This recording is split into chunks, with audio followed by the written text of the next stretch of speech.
Tuesday, January 14th, 2025. And the Jack Smith report on Donald Trump's activities for January 6th was released overnight. After so much trouble, the Eileen Cannon in Florida tried to have it blocked, and all sorts of bullshit happened. And so it was released because the investigation was dropped. So he'll never be charged for anything.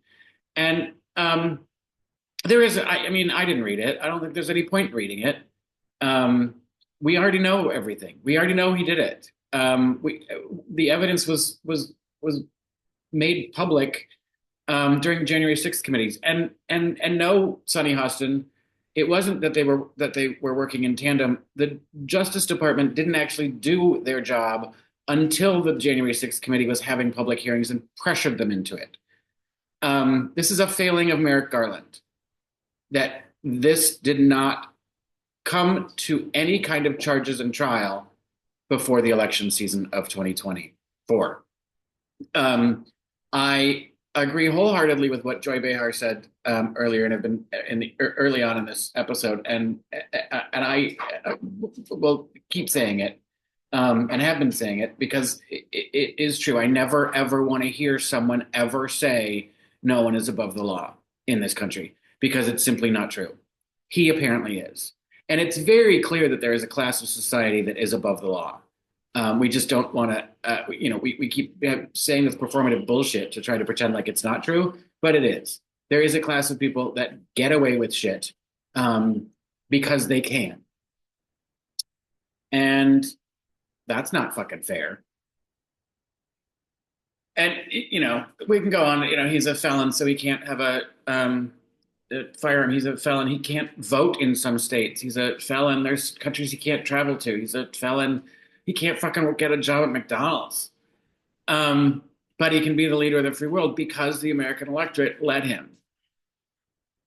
And fuck you, Amy Alyssa Farley-Griffin, for saying it's Kamala Harris's fault for not saying what she was going to do, or the Democrats offering what they were going to do. People just didn't want to hear an answer.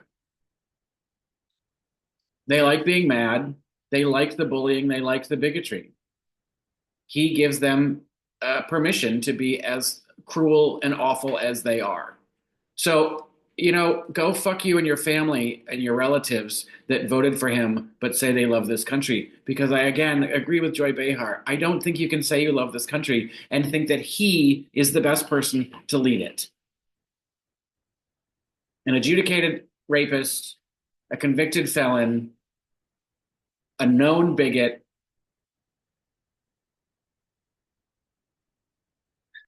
a serial abuser,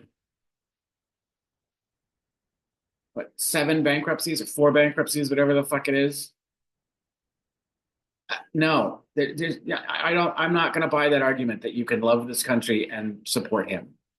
And again, Amy Alyssa Farley-Griffin with the fucking Carrie Bradshaw. Of course, you're apologizing for all of this. What she said, I just want to move on.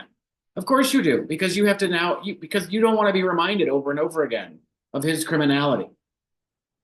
He's the leader of the party that you belong to.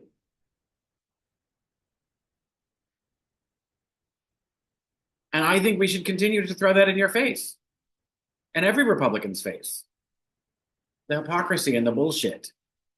It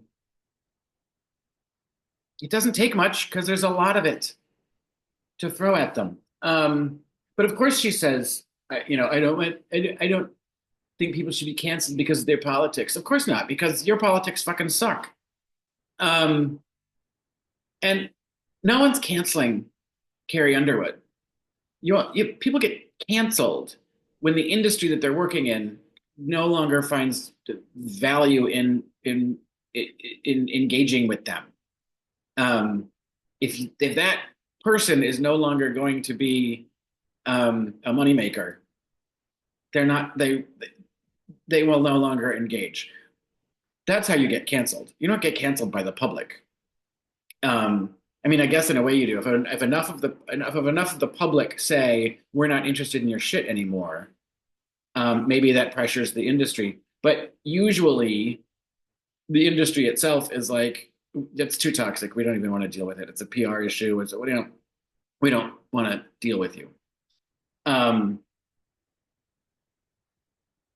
and so, that whole argument, of course she's allowed to do whatever she wants to do. Of course she can say yes. Go ahead. I'm not going to tell you not to perform, but by performing, it tells me a lot about you. And again, I agree with Joy Behar in this situation. It tells me that it's not about unity and it's not about loving the country. It's about you are normalizing and supporting the presidency of a convicted felon, adjudicated rapist, and bigot. That's so that's on you. That's part of your moral compass and fiber.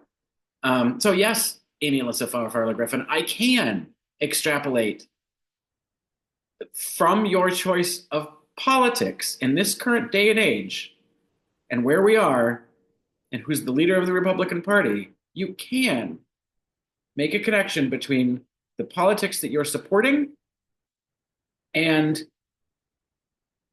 your moral compass, we'll call it.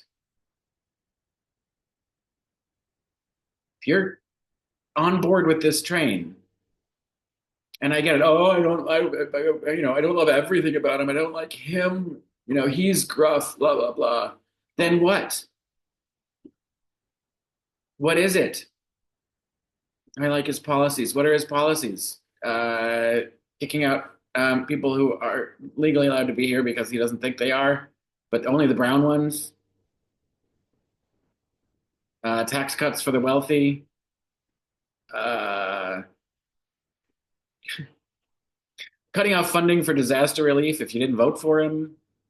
These are his policies. This is fun. Idiots.